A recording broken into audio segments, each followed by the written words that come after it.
ताज्या बातम्यांसाठी महान करेला सबस्क्राइब करा आणि बेल आयकॉनला क्लिक करा।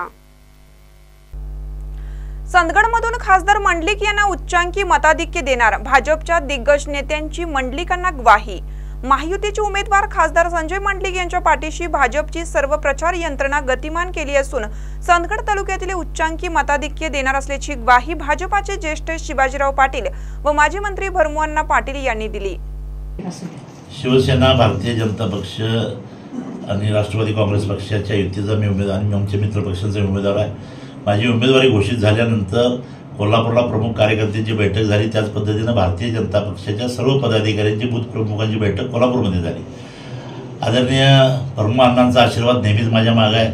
आदरणीय शिवाजीराव पाटील साहेबांची भेट माझी परवा फोनवरून झाली होती, आज प्रत्यक्षामध्ये भेट झाली आणि भेट होऊन पुढे कामाला लागा हे मला काही त्यांनी शिल्लकच ठेवलं नाही, कारण यायची मी इथं यायच्या आधीच इथला मेळावा त्यांनी घेतलेला आहे। या पुढच्या काळामध्ये सुद्धा त्याच पद्धतीचं प्रचाराचं नियोजन आदरणीय अण्णांच्या नेतृत्वाखाली इथं चालू झालेलं आहे। शिवाजीराव पाटील साहेब स्वतः तिथं सहभाग घेत आहेत, सगळेच आमचे पक्षाचे पदाधिकारी सुद्धा त्यामध्ये भाग घेत आहेत आणि या सगळ्या काळामध्ये मागच्या काळामध्ये काही निधी देताना काही त्रुटी झाल्या त्याची मला जाणीव त्यांनी करून दिली। महायुतीकडून लोकसभेची उमेदवारी निश्चित झालेल्या खासदार संजय मंडलिक यांनी आज संदगड तालुक्याचा प्रचार दौरा केला।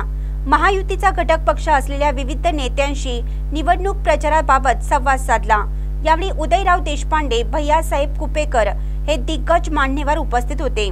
आज सकाळच्या सुमारास खासदार मंडलिक यांनी गडिंग्लज तालुक्यातील भाजपचे प्रमुख नेते शिवाजीराव पाटील, माजी मंत्री भरमू पाटील, भैयासाहेब कुपेकर, उदयराव देशपांडे व अन्य मान्यवर नेत्यांच्या भेटीगाठी घेतल्या। निवडणूक प्रचाराबाबत या सर्वांमध्ये सविस्तर चर्चा झाली। संदगड तालुक्यातून अधिकाधिक मतदान कसे होईल यासाठी प्रचार यंत्रणा राबवण्याची ग्वाही या नेत्यांनी खासदार मंडलिक यांना दिली। महानकरी न्यूजसाठी प्रकाश ऐनापुरे, संदगड।